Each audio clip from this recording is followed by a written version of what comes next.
Xin kính chào quý vị và các bạn. Mời quý vị và các bạn đến với cập nhật bản tin giá heo hơi ngày hôm nay, ngày 5 tháng 8 năm 2021, được phát sóng trên kênh Cao Hiếu TV. Chúc quý vị và các bạn có một ngày mới tràn đầy sức khỏe. Mở đầu bản tin, mời quý vị và các bạn đến những phần tin đáng chú ý sau đây. Thưa quý vị, giá thức ăn chăn nuôi tiếp tục tăng, heo càng nuôi càng lỗ.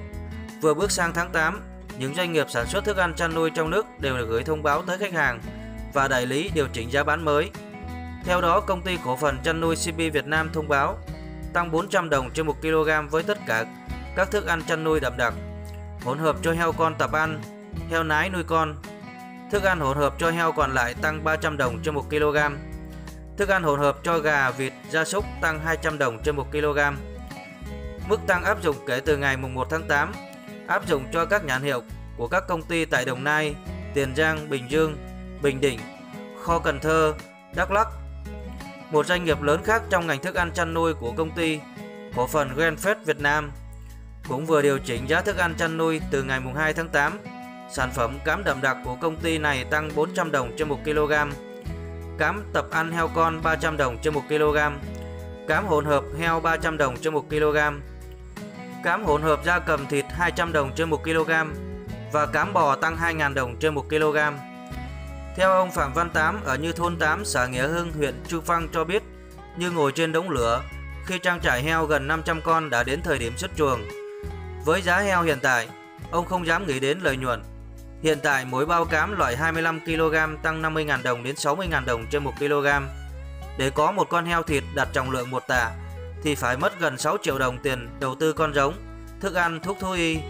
Với giá bán như hiện tại thì chỉ đủ chi phí đầu tư, chứ chưa nói gì công chăm sóc.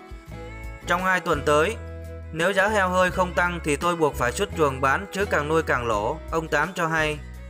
Trước thực trạng trên, ông Nguyễn Văn Trọng, Phó Chi cục trưởng Cục Chăn nuôi Bộ Nông nghiệp và Phát triển Nông thôn cho biết, Bộ Nông nghiệp và Phát triển Nông thôn đang đề xuất đưa thức ăn chăn nuôi vào diện mặt hàng bình ổn giá.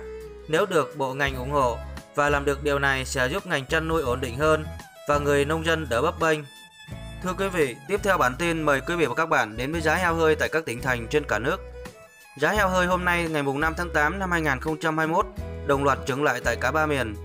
Đối với thị trường giá heo hơi hôm nay tại miền Bắc đi ngang. Thị trường heo hơi tại miền Bắc đồng loạt đi ngang tại các tỉnh thành trong hôm nay.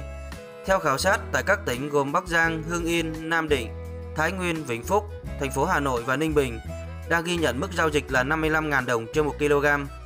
Các địa phương còn lại giữ nguyên bình ổn giá trong khoảng 51.000 đồng đến 54.000 đồng trên 1 kg. Giá heo hơi hôm nay tại các tỉnh miền Bắc đang được thu mua và dao động trong khoảng 51.000 đồng đến 56.000 đồng trên 1 kg. Tại tỉnh Bắc Giang đang có mức giá thu mua 55.000 đồng trên 1 kg. Giá heo hơi tại tỉnh Yên Bái đang ngưỡng ở mức 53.000 đồng trên 1 kg. Tại tỉnh Lào Cai đang có mức giá thu mua heo hơi 54.000 đồng trên 1 kg. Tại các tỉnh như Hưng Yên, Nam Định, Thái Nguyên đều đang có chung mức giá thu mua heo hơi là 55.000 đồng trên 1 kg.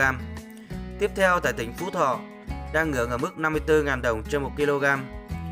Giá heo hơi tại tỉnh Thái Bình đang có mức giá thu mua 56.000 đồng trên 1 kg. Tại tỉnh Hà Nam đang có mức giá 54.000 đồng trên 1 kg. Tại các tỉnh như Vĩnh Phúc, thành phố Hà Nội, Ninh Bình đang có mức giá thu mua heo hơi 55.000 đồng trên 1 kg. Và giá heo hơi tại tỉnh Tuyên Quang đang ngưỡng ở mức 51.000 đồng trên 1 kg. Thưa quý vị, tiếp theo mời quý vị và các bạn đến với thị trường giá heo hơi hôm nay tại khu vực miền Trung và Tây Nguyên. Tại miền Trung và Tây Nguyên, giá heo hơi không ghi nhận biến động mới, duy trì ở khoảng giá từ 53.000 đồng đến 56.000 đồng trên 1 kg. Trong đó tại tỉnh Quảng Bình chứng kiến mốc giá thấp nhất khu vực là 53.000 đồng trên 1 kg. Tại tỉnh Nghệ An tiếp tục giao dịch ổn định với mức giá là 56.000 đồng trên 1 kg. Đây cũng là mức giá cao nhất ở thời điểm hiện tại. Giá heo hơi hôm nay tại khu vực miền Trung và Tây Nguyên dao động trong khoảng 53.000 đồng đến 56.000 đồng trên 1 kg. Cụ thể tại các tỉnh, tại tỉnh Thanh Hóa đang có mức giá thu mua heo hơi 55.000 đồng trên 1 kg. Giá heo hơi tại tỉnh Nghệ An đang ngưỡng ở mức 56.000 đồng trên 1 kg. Tại Hà Tĩnh đang có mức giá thu mua 55.000 đồng trên 1 kg. Giá heo hơi tại tỉnh Quảng Bình đang ngưỡng ở mức 53.000 đồng trên 1 kg. Tại tỉnh Quảng Trị và tỉnh Thừa Thiên Huế đang có mức giá thu mua heo hơi 55.000 đồng trên 1 kg. Tiếp theo tại các tỉnh như Quảng Nam, Quảng Ngãi, Bình Định, Khánh Hòa, Lâm Đồng, Đắk Lắk, Ninh Thuận, Bình Thuận đều đang có chung mức giá thu mua heo hơi là 55.000 đồng trên 1 kg. Thưa quý vị và các bạn, đối với thị trường giá heo hơi hôm nay tại khu vực miền Nam cao nhất là 54.000 đồng trên 1 kg. Giá heo hơi hôm nay tại miền Nam không có điều chỉnh mới tại các tỉnh thành trong khu vực. Cụ thể, 9 tỉnh gồm Đồng Tháp, Long An, An Giang, Vĩnh Long, Cần Thơ, Kiên Giang, Hậu Giang, Tiền Giang và Bến Tre đang giao dịch heo hơi với mức giá là 53.000 đồng trên 1 kg. Các tỉnh thành còn lại tiếp tục thu mua heo hơi chung mức 52.000 đồng trên 1 kg. Giá heo hơi hôm nay tại khu vực miền Nam đang được thu mua và dao động trong khoảng 52.000 đồng đến 53.000 đồng trên 1 kg. Cụ thể tại các tỉnh như Bình Phước, Đồng Nai, Thành phố Hồ Chí Minh, Bình Dương, Tây Ninh, Vũng Tàu đều đang có chung mức giá thu mua heo hơi là 52.000 đồng trên 1 kg.